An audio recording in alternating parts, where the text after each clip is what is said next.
Para sa mundo, 2025, para sa pagbabago. Ayun.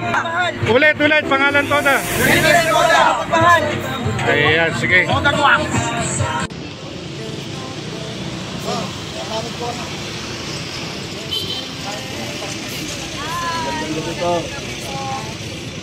Ako para kayo nakakita ng multo mo ba? Na-shock sila. Hello, magandang. Alam ko namin siya, Marian.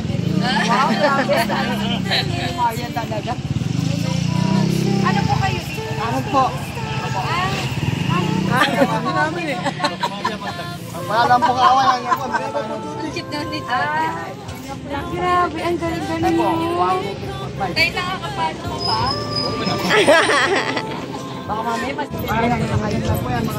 Ano po ang sitwasyon ng mga tanod natin? Meron ba qualification yan? Meron ba ng barangay o initiative nyo na volunteer? Gusto nyo po mga tanod?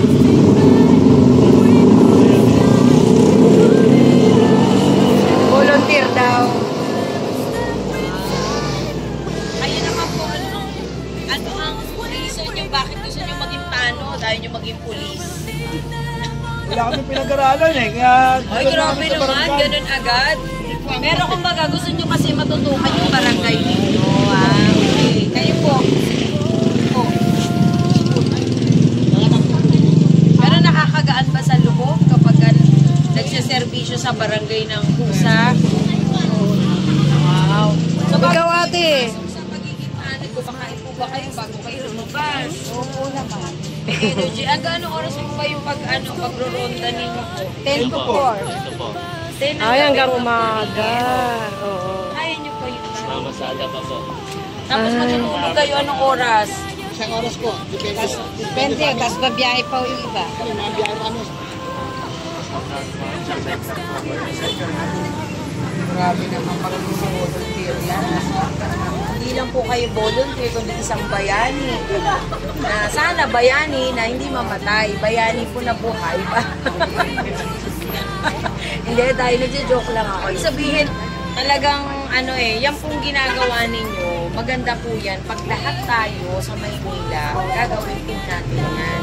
Parang ako din po, volunteer lang po akong tumulong sa abot ng aking makakaya. Hanggang sa umabot nga po ako na maging isang senior citizen advocate, kahit hindi pa po ako senior, kasi tinatanong po ako ng ibang mga tao, bakit daw po ako naging senior citizen advocate, hindi pa naman ako senior, pero ako po isang magulang na din. Ibig sabihin po, yung pakiramdam ng isang senior ay pakiramdam din po na katulad kong magulang na lahat gagawin mo para mairaos yung pamilya. So doon pa lang, yung nararamdaman nila, hindi ko na po kailangan hintayin maging senior din, nararamdaman nila. Kaya sabi ko po sa aking sarili, nabigyan ng chance, tumulong po tayo. Kasi,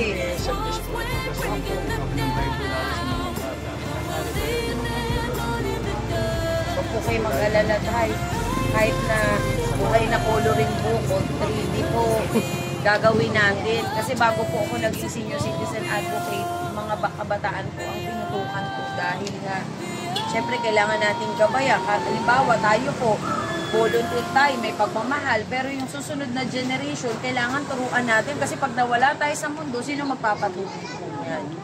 Kaya maganda po yun tayo suggestion ninyo. Actually, yan po ang isa sa mga programa ko na matutukan ko yung mga kabataan at syempre, yung mga tanod na katulad ninyo na mabigyan ng allowance every month. Salamat. Di ba bongga? Hindi po allowance sa kunwari, talagang allowance sa matatanggap ninyo mismo sa inyong mga kamay para kayo naman ay makatulong din sa paraan ninyo para sa pamilya. Like, pagkain ninyo, meron kayong kasuotan na mapoproteksyonan kayo habang kayo ay nagtatanod, nagro-ronda. Kasi ako during my time po, naging SKT po, nagkaroon ako ng programa na ronda. Di ka, merienda na gusto nyo. Bahala na po. Wala na po kayo. Grabe, 20 pesos tayo. Pangkapilan lang kaya. O, bibigyan ko yung nagpa 500 po. Hati-hati kayo. Wow. 500, kung dalawa tayo, hati na kayo 500. Nasa inyo 500. Ay, may pangkain. 500. Hana, ikaw na, papalit niya na lang po. Okay? Thank you po. Sige po, magandang gabi. Thank you po. Magandang gabi Thank you po. po. Ay, tanong din kayo? Tanong? Tricycle. O sige, bigyan natin ng 500. Salamat po. Thank you po. Oh, ano masasabi? Ayan, may pangkain na kayo. Salamat po. Oh, yan. Sige tayo, bibigyan ko kayo ng pang-merienda. Yan, masasaya na sila kanina. Ang lulungkot nyo. Yan. So, natsyempohan nyo, bumaba siya. Talagang ano. Salamat po ng marami. Salamat po. Ayan, kuya. Bongga. Ayan, tatay, kanina, hindi kang ngumiti. Bakit nakangiti ka na dyan? Nag-observe lang, no? Nag-observe lang si tatay. Uwi na, uwi na. Yan, meron pang pasahero. Oh. Bongga. Oo, mapapangga. Ayan, tatay, ano masasabi nyo?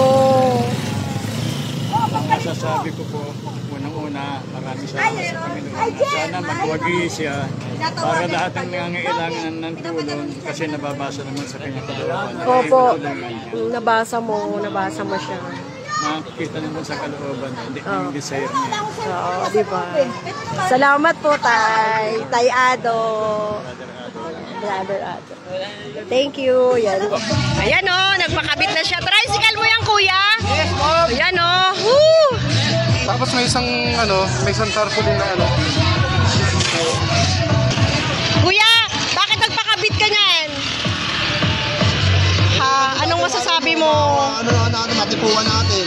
Oh, wow.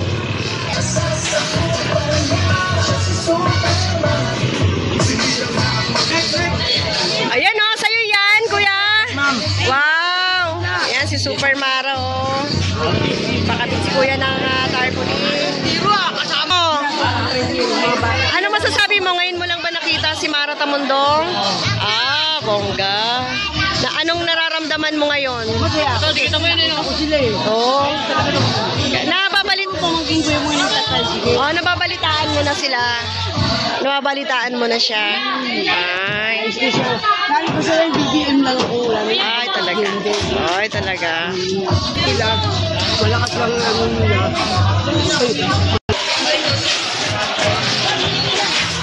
Asan ang tricycle mo ito? Wow.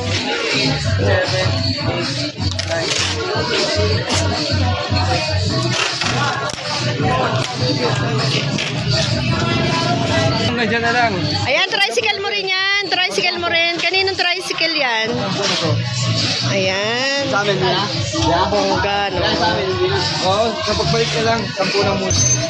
So, itong mga tricycle driver na ito, guys, ay nagre-reklamo nga na talagang hinuhuli pa raw sila. So, ngayong linggo ay malaya sila rito nakakapag-parking, no? Kaya nandito sila lahat. Pero pagka hindi, pag weekdays daw, ay, hinuhuli talaga sila. May ba naman, hindi lahat silang tumatayong mayor. Alam mo, bago naman, hindi yung parang pag sinalaro po, kawawa na naman ang Maynila. Parang pinaglalaroan lang po yan. Sa tunay na pagbabago. Ako na, para sa tunay na pagbabago, bagong mayor ng Maynila. Para Tamundong, huwag po kami kalilimutan pag kayo nanalo ng mayor. Anong barangay kayo, sir? O, 3-5. Zone 44. Zone 44. District? Sport. Ayan, si Idol nagsalita na. May iba naman daw. Meron po sila, no? Superman.